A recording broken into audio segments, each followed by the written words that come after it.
I saw my sister's post. A single laughing emoji on a picture of my childhood home, now boarded up. How could she? Could you ever forgive a betrayal this deep? Rain pattered on my window as I stared at the email. 40%, 14 years. The numbers swam before my eyes. After careful consideration, it read, "We believe this reflects the current market value of your position." Right, market value. After I'd practically built this company from the ground up. 14 years of late nights, missed birthdays, and sacrificing everything. And now, a 40% pay cut. Courtesy of the new owner, Mr. Harding, a man who looked like a ferret dipped in hair gel. I crumpled the email, the paper thin and pathetic in my fist. I wasn't going to beg.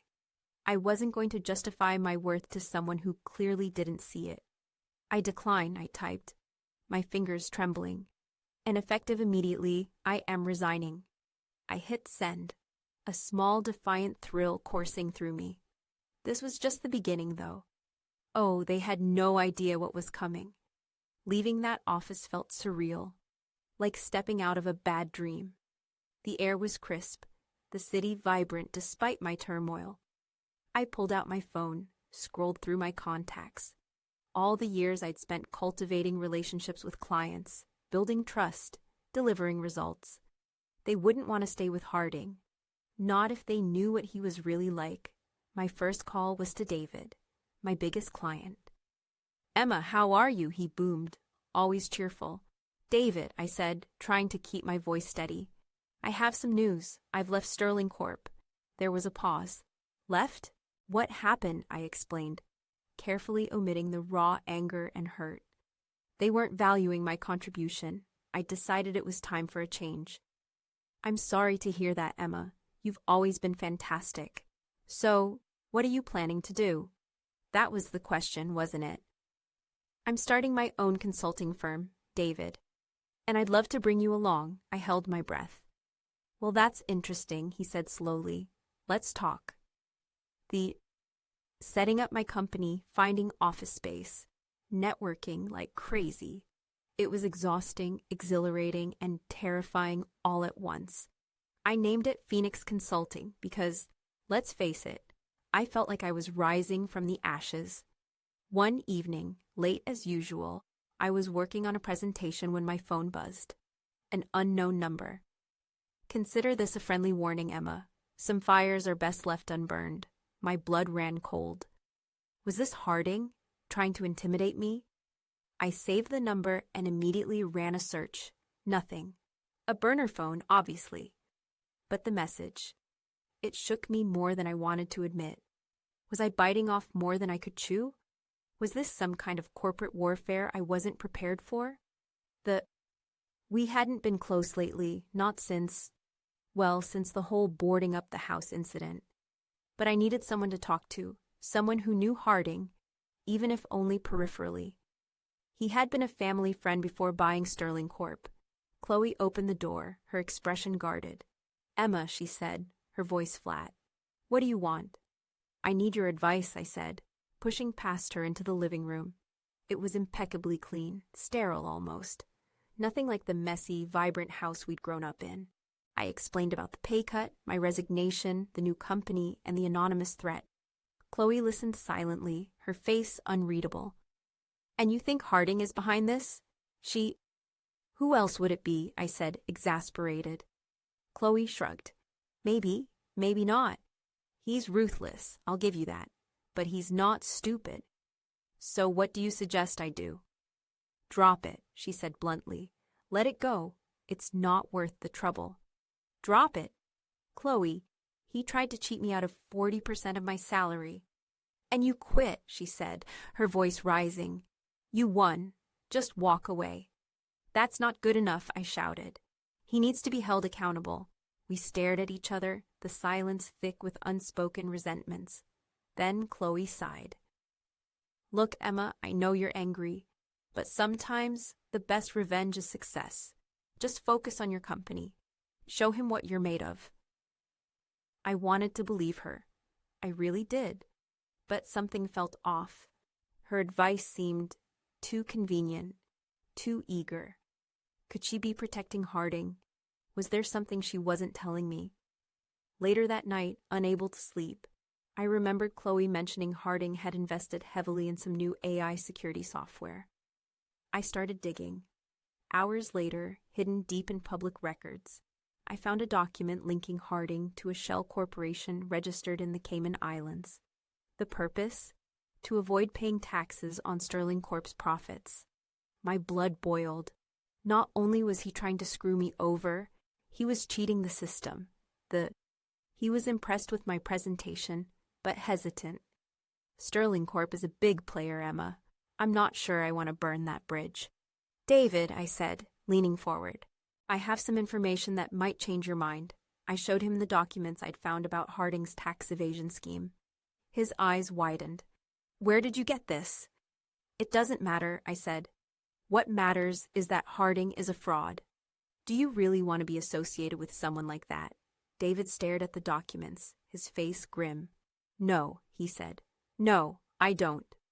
That was the turning point.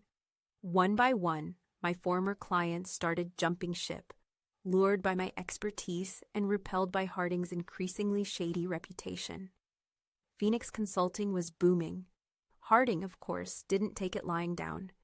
He started spreading rumors about me, claiming I was unprofessional, unreliable, even unstable. He tried to poach my employees, offering them exorbitant salaries. He even filed a frivolous lawsuit, accusing me of stealing trade secrets. I fought back, of course. I hired a lawyer, countered his accusations, and continued to deliver exceptional results for my clients. But the stress was immense.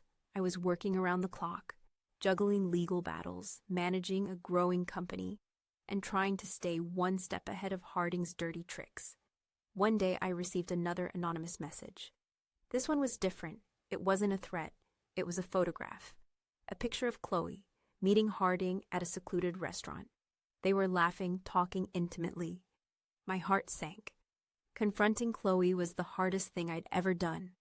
What's going on between you and Harding? I demanded. Throwing the photo on the table, she paled. Emma, I can explain. Explain what? Explain why you're meeting with the man who tried to ruin my life?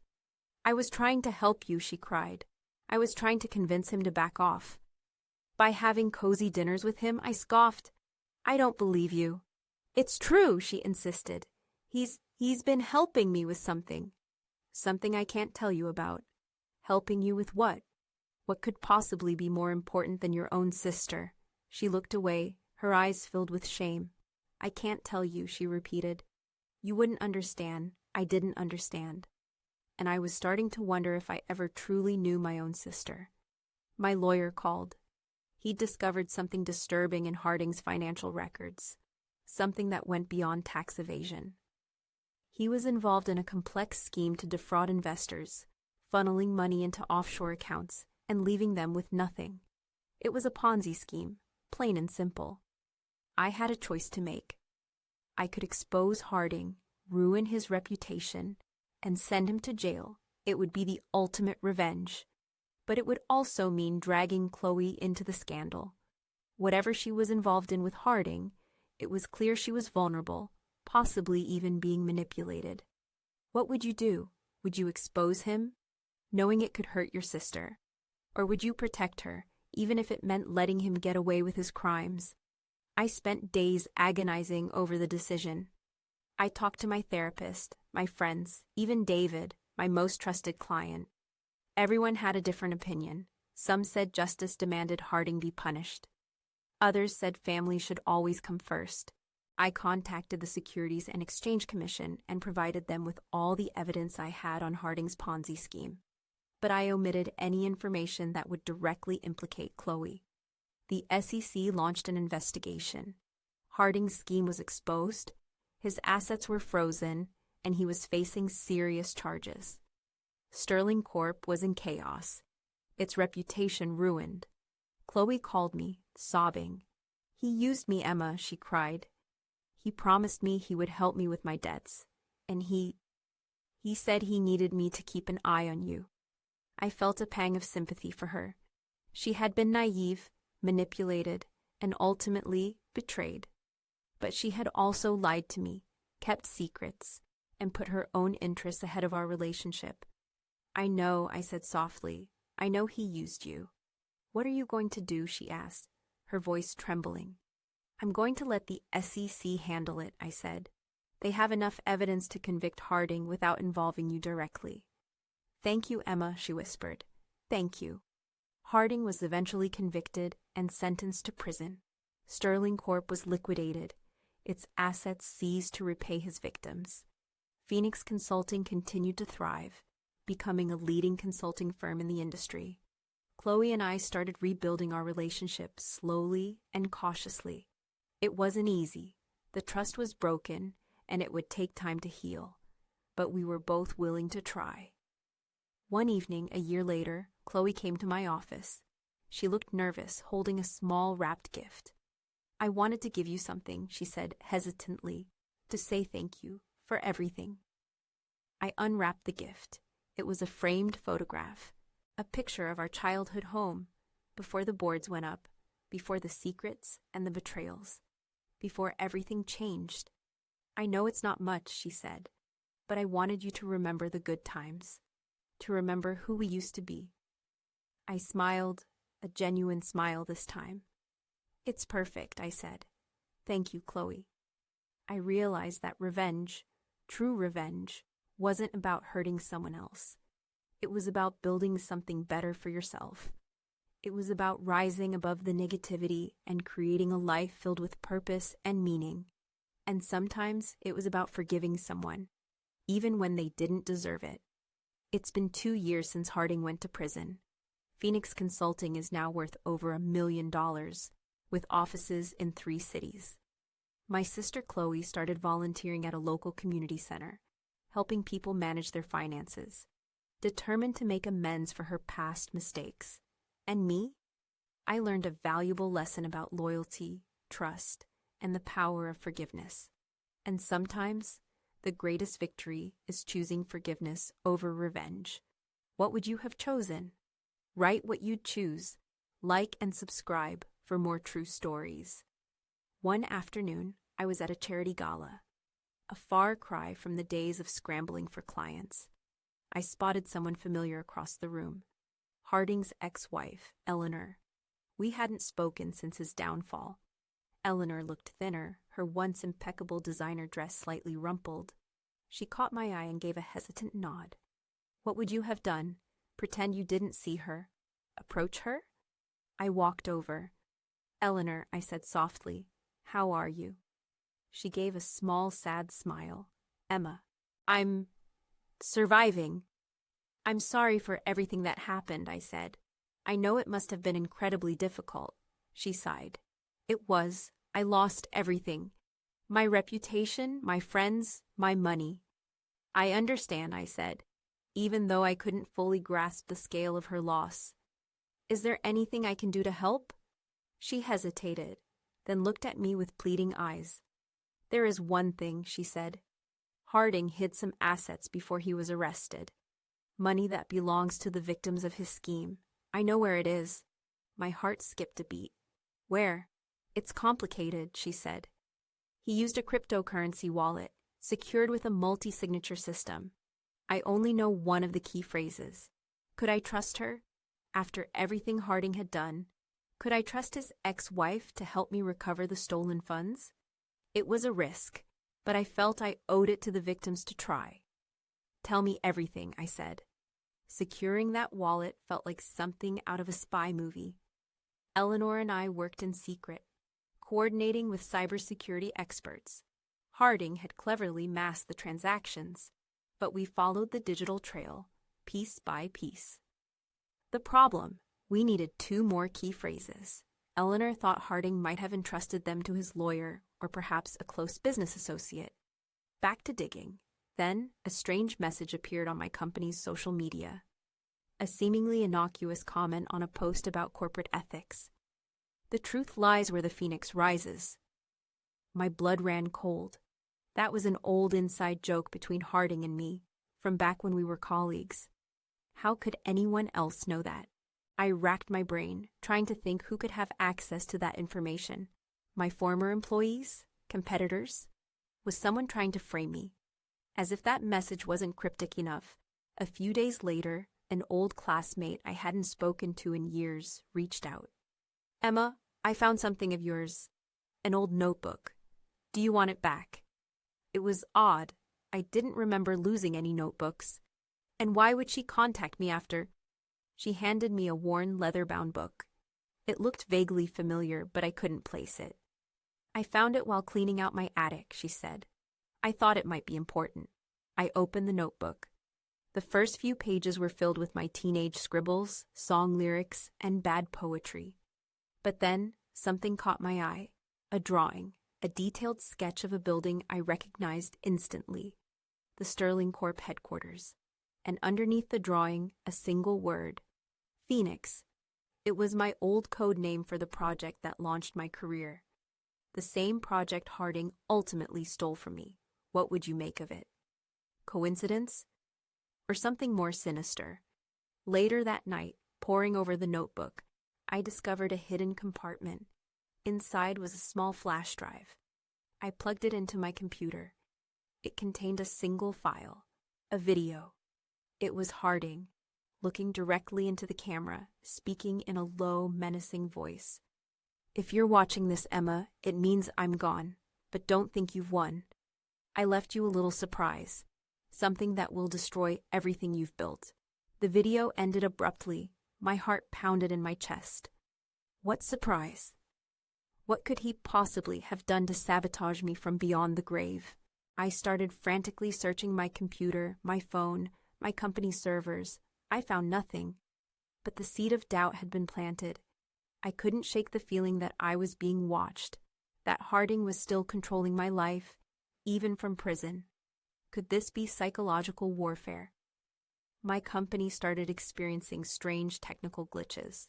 Our website went down for hours at a time. Our social media accounts were hacked. Our client database was briefly compromised. It was like a slow-motion train wreck. I hired a cybersecurity firm to investigate.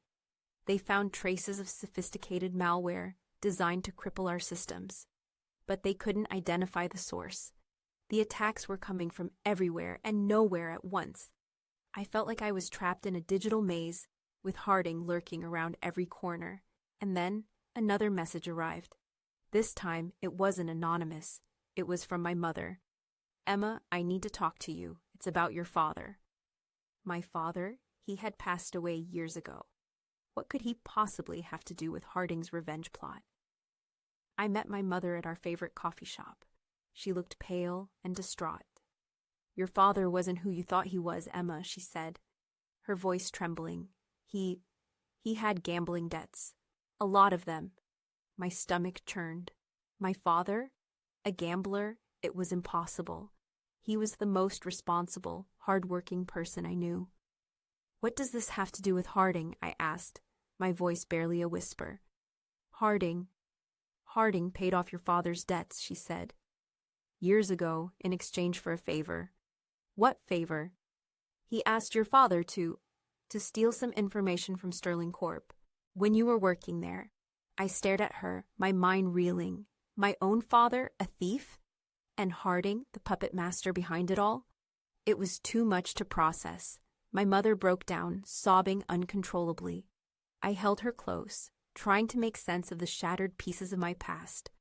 Was my whole life built on a lie? Was my success a result of stolen information? And if so, did I even deserve it? The weight of the guilt was crushing. As if on cue, my phone buzzed. It was a text message from an unknown number. "The truth will set you free, but first, it will destroy you." I looked at my mother, her face etched with fear and regret. What would you do? How could I possibly fix this? Where do I even begin? I felt like I was drowning. The revelation about my father, the hacking attacks, Harding's cryptic warning. It was all converging into a perfect storm of destruction. I knew I had to do something, but I didn't know where to start. My first instinct was to confide in David. He'd been a rock for me through so much already, but something held me back. the information my father stole. It was from Sterling Corp. Did that somehow involve David, even indirectly? Was I being paranoid? Probably, but I couldn't risk it. I needed to be absolutely sure before I trusted anyone again. The cybersecurity team. It was coming from a server located in Eastern Europe, registered under a false name, a dead end. But then they found something else. A hidden file on my company's website containing a detailed account of my father's gambling debts and his agreement with Harding. It was a confession, written by my father himself.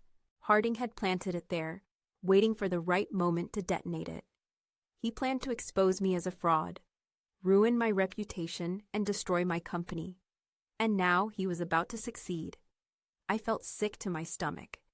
Should I try to delete the file, deny the allegations, run away and start over? None of those options felt right. I had to face the truth, no matter how painful it was. I decided to call a press conference. It was the hardest decision I'd ever made. My PR team begged me not to do it. They said it would be a disaster.